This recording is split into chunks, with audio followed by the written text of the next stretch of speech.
Welcome to the broadcast, everybody. Glorious sunshine here in the kingdom. I don't care for glorious sunshine. It gets me all hot and bothered, but everyone else seems to love it. So I'm dressing down a bit to keep me cool. Whew! You won't normally see me wearing the king of another nation, my dear, but we are talking about ancient Egypt, so I think I can get away with it in that case, can't I? Yes, much too hot for me, but I'm going to do my best. Oh, Mickey Tindall. You seen this in the news? These reports of Mickey Tindall, who once enjoyed a close relationship with Harry, together with Zara. You know, they loved Harry, cousin has, before he let the family down. Well, they still love him. Do they still have the same fondness and affection for that dangerous man? And before I address this, I must make it clear that these are just reports emanating from the press. I'm not insinuating anything. I'm just, in this circumstance, I'm just going to report what has been said, what has been reported, overheard from Mike Tindall at one of the after receptions at the Jubilee, after party at the Palace. Overheard, Mike Tindall was talking to somebody, and he was talking about Prince Harry, if reports are to be believed, and the word that was used to describe Harry by Mickey Tindall, I'm not going to repeat it, it's a vulgarism. I mean, it's a comical vulgarism here in the kingdom, it's not especially potent, but I don't care to say it, but I will flash it on the screen. And so for those of you abroad who might not be familiar with the term, you will know what it refers to. That's what he called Harry. He was overheard saying at this party. Isn't that interesting? And I think it sums Harry up. That's exactly what he is. You know, Mickey Tindall is a team player. And even though he is something different for the royal family when he came along, being from this rather sporting background, he's just totally right for sexy Zara, zesty Zara. They're a wonderful match, a sexy match. But he's brought nothing but joy to the royal family, even with his rather informal style. He's totally respectful of the Queen, full of admiration for her, and has been nothing but a blessing for the royal family, unlike Markle, and unlike Has, unfortunately. He understands the importance of being a team player, coming from that sporting background as he does. As we've discussed, it's Royal Ascot week here in the kingdom. The Queen can't be there this time. She usually is. For those abroad, or even in the kingdom who might not know, it's an event that takes place over 5 days. Usually 300,000 people attend this event, so it's not a tiny one. And it's not just an exclusive event for those who are in the royal enclosure. There are various enclosures you can join. And it was actually immortalised in the film My Fair Lady, so that's where a lot of international viewers will recognise it from, where Eliza's taken to the races and they all wear the fancy hats, especially on Ladies' Day, which we had yesterday, and we'll be looking at some photographs of the royals at Ladies' Day. So it's a big tradition. It's almost like a mixture between a royal wedding day and the Kentucky Derby, if you want to throw those two together. Full of tradition and ritual and lots of champagne, much boozier than anything the Kentucky Derby, though. Boozy, boozy, boozy. Lots of champagne, though, instead of bourbon. It made me quite sad, guys. You know, I discovered this clip that was shared on the Town and Country magazine website in 2018, June the 19th, 2018. And it was showing the arrivals at Royal Ascot, because they come in past all the crowds in their carriages. And in this clip it showed one carriage with the Queen first of all, and there was a ripple of applause and cheers.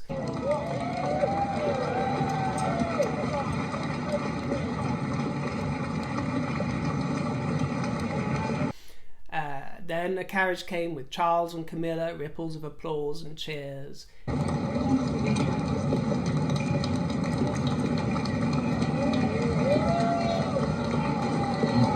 And there is no question when the third carriage came past, it was Harry and Meghan. I think Sophie and Edward were in there too, but the screams and cheers went up through the roof, 3 or 4 times louder than the other carriages.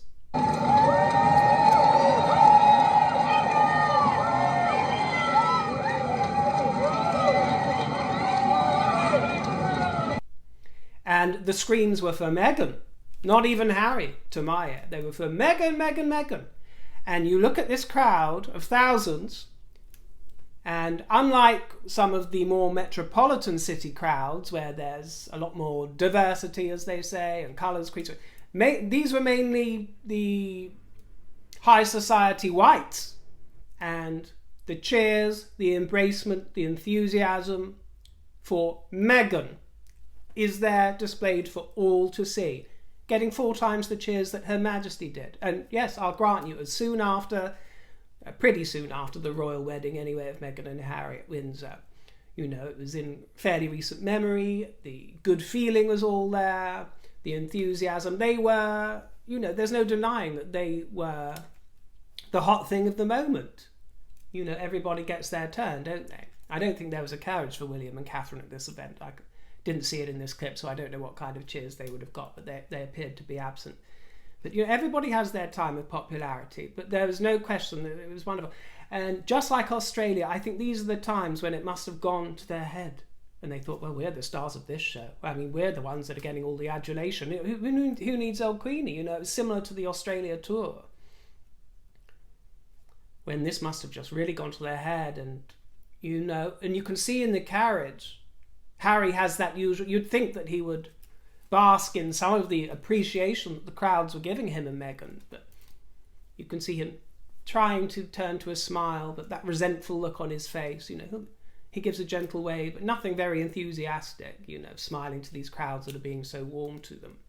But I just thought it was very interesting, my dear. It's the kind of thing, if Oprah was doing her job, she would have played back to Meghan on that interview.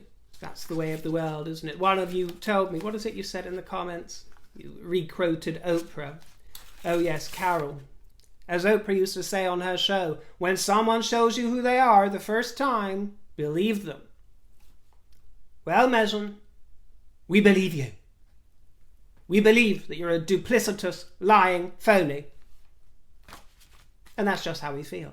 In Haribo, you're even worse, because you allowed this fraudulent cabaret to take place. You're a snake in the grass.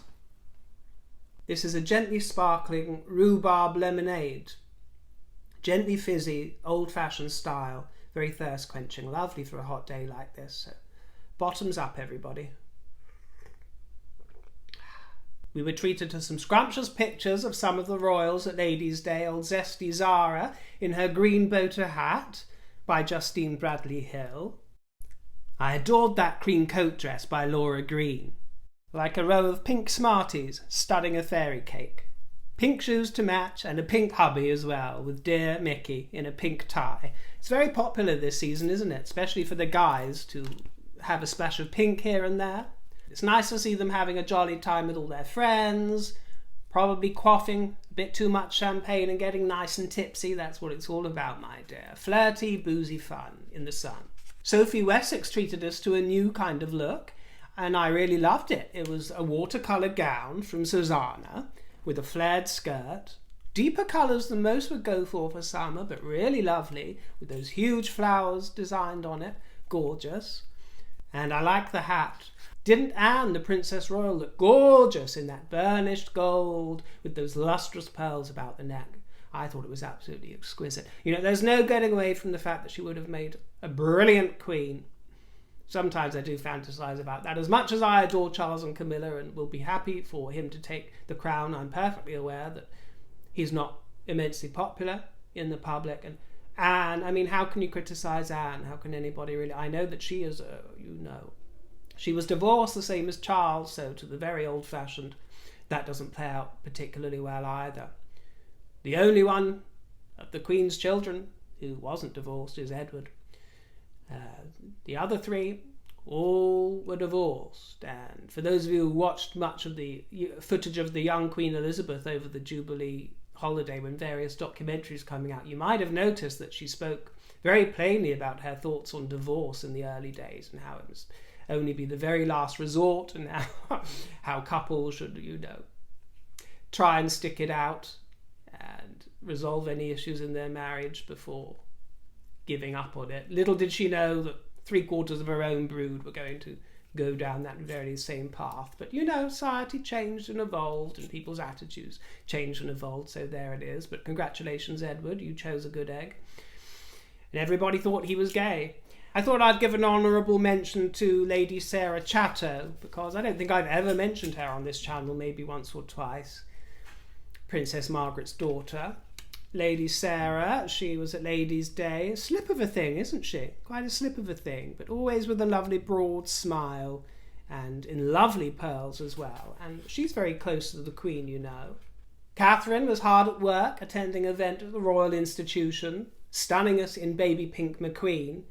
Beautiful fitted jacket, and just like my McQueen jacket, which has become my signature jacket, isn't it wonderfully cut around the shoulders? This is the thing. So she's obviously been following my example. Yes, I know she's always worn McQueen, including to her wedding. Her ears were adorned with the Empress Diamond carriage earrings by Mappin & Webb, with a matching pendant necklace in white gold and diamond. The eyes were sultry in smoky brown.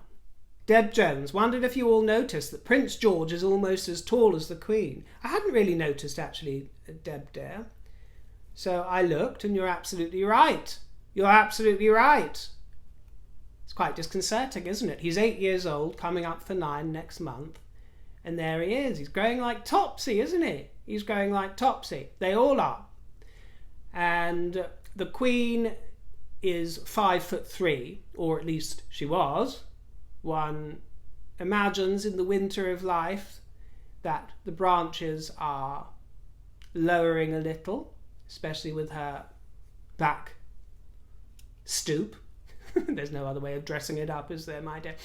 And I don't know if she wore heels out on the balcony, but I would imagine that that added a bit to her height, as well as the hat, of course. So if you imagine her without all of that, George might be trumping her in height at the moment. Who knows? But yes, that's funny, isn't it? I hope that doesn't mean that George will stop growing soon, because I was always the shortest all the way throughout school. Well, one of the shortest. And it wasn't till after school, when I was in my later teens, that I shot up like Topsy. And it's funny because people who hadn't seen me since school, who then came to see me a few years later, were shocked. Ooh, what happened to you, River? And it was like Jack and the Beanstalk. Just sprouted up. So I'm hoping that that doesn't mean that the opposite will be true for George, because, and I say that because the ones at school who sprouted up first, when they were 11 and 12-year-olds, they were very sort of tall and going through an early pubescence, this kind of thing. They all ended up short. So, you know, they do their going first and then stop rather abruptly.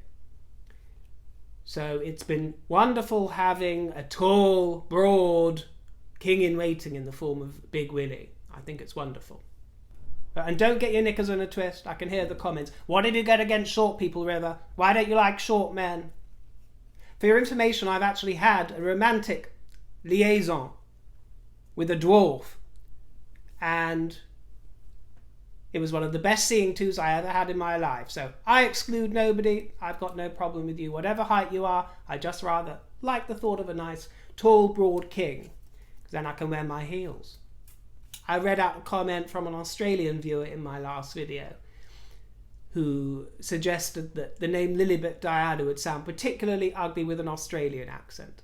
So when I read it out, I of course put on the broadest Strine accent that I could, Lilibet Diana, to illustrate her point. Now, the vast majority of you got why I opted to use this thick sort of ochre accent, because I was illustrating her point. She was Australian. And the vast majority of my Australian viewers understood this, had a chuckle, and actually praised my thick Australian accent and said that it was wonderful. So thank you, dears. But of course, there were a few that got offended, thinking that I was the one besmirching their nation. I mean, get a life. This was a nice comment I'm about to read, so I'm not coming for you, dear. But Deb said, anyone who believes that any Aussie would ever use a name with as many syllables as Lilibet Diana has never been to Australia. And this just made me chuckle. 2 syllables is the absolute limit, and only used in nicknames, such as Bluey for a redhead. Redheads are called Bluey, apparently. Otherwise, Sharon becomes Shaz, and so forth. And that made me chuckle, dear, because yes, I noticed that as well in my time in Australia. And I've never been to the West Coast, but I've done the East Coast from Cairns down to Sydney. So I do know it well, and I do know that there's, just like anywhere else, there's a collection and a variety of accents. And I understand that. I'm not stupid. You know, we all grew up hearing a lot of Australian here with the soap operas in the United Kingdom. I'm a great lover of Kylie Minogue, so I'm very familiar with that. And, you know, only a Philistine would think that there was just one sort of thick accent that covered the whole of Australia, like Kath and Kim. Do I really strike you as somebody that thinks you all talk like that? Not that I think there's anything wrong with that, but, you know, you have that and you have little gentle lilts and everything in between. So, you know, I don't really need to get grief. It's truth. Lord knows how you get it together when you say, I'll meet you at 9 p.m. at Jono's. Because there's about 5 Jono's in every square mile. It's very endearing. And I became Riv, or Rivo, which is strange because there's not much difference, especially in syllables, between river and Rivo. But it's Jono, Rivo, Cato. I remember Kylie Minogue speaking humorously about how the Australian accent evolved, and she suggested that when the English arrived to Australia, or the British arrived to Australia fresh off the boat, the sun hit them and they were in shock and they sort of squinted, and it became like, geez man, geez, the sun, keep it away from us. And it was the facial expressions that sort of got them into that new territory of the new accent. Nothing to see here says, I think Beatrice has Queen Victoria's eyes. I can see what you mean, my dear. I can see what you mean. In fact, she is rather like a slim version of Queen Victoria with a longer face, isn't she? But she's a lot more cheery. I saw some footage of her today in the garden with some elderly folk, one of whom didn't recognise Beatrice, and she said, Who are you? Who are you? And Beatrice says, I'm Beatrice, I'm Beatrice. And how do you know the Queen? This lady says. So she said, the Queen's my granny, the Queen's my granny. My name's Beatrice, and the Queen is my granny. I am, yes. And she's my granny. Yeah, she's my granny. I'm very, very lucky. She's very down to earth, very lovable. It's worth a watch, and people are saying that she's coming out to do more public stuff on behalf of the Queen. I think that that would be a good thing. I get the impression that the general public don't hold too much of Andrew's perceived misdemeanours and choices against Beatrice. I think because she and Eugenie have always behaved immaculately. Haven't always dressed immaculately, but they've always behaved immaculately. They're lovely girls. There's no doubt about that. And I think that is why the public aren't holding anything with regards to Andrew against them. And I think it would be lovely, especially, well, I believe that Eugenie needs to spend more time in Portugal now, away from Frogsbourne Cottage. I believe they've moved out. But it would be lovely if, you know, they have great hubbies too. Successful hubbies, working hubbies. I don't find them terribly sexy, unfortunately, but they're nice and kind. That's what matters. And very successful and good influences on their wives. So it would be nice to see more of Beatrice. But yes, seems a lot more cheerier than Victoria, who was quite famously a miserable cow. This is just a random comment from Vintage 101. How dare you speak of Diana that way? And then a few minutes they say, let's see how you respond when your husband has a mistress. Thank you, my dear. You made me chuckle. E. Abudara. Regarding Prince Edward, I was 12 when the wedding of Charles and Di was televised here in the US and the world. I thought he was so cute. I remember within about a month or two, my mother subscribed to 17 magazines for me as I was starting 7th grade and turning 13. There was an article and photos of all the remaining young bachelor princes in the world in 1981 following the royal wedding, and of course Edward was featured at the time, giving all the young ladies hope. Woo! Andrew was in it too, but Edward was closer to my age. Yes. Well, I actually watched some highlights of Edward's wedding yesterday because one of the royal weddings came up in my suggested feed. You know that brilliant that brilliant channel, British Pathe, Pathe, on YouTube. It's brilliant. I don't subscribe to it because there are too many videos coming out in the feed, but I always go back to it. Has wonderful archive footage, and one of the weddings that popped up was the one of Princess Alexandra, and it was wonderful to see, and how handsome her husband was, Mr. Ogilvy. Prince Charles was in attendance, very young. If you like looking at these old style royal church services and events, it's worth a squiz. Very nice. And that brought me on to Edward and Sophie's wedding. I hadn't watched it before, and that was at Windsor Castle, same as Harry and Meghan's. They weren't as lucky with the weather though as the Harkles. They got a really windy day. I really felt for Sophie because she was in all these fineries, these lightweight fineries that were going up in gusts of wind as she tried to ascend the steps. I think she looked a bit flustered by that, and I don't blame her. But once she got it, it was lovely. And yes, sappy old me going through my very sappy, soppy year. Tears sprang to the eyes as I saw handsome Edward look back at her and see his bride. What a wonderful choice he made. I'll see you in the next broadcast. Leave me a nice juicy comment or question below, please. And if you'd like to send me a tip, my tip jar is in the description box below, as I'm sure you know by now. Cheers, my dears, and take care, won't you? Toodles.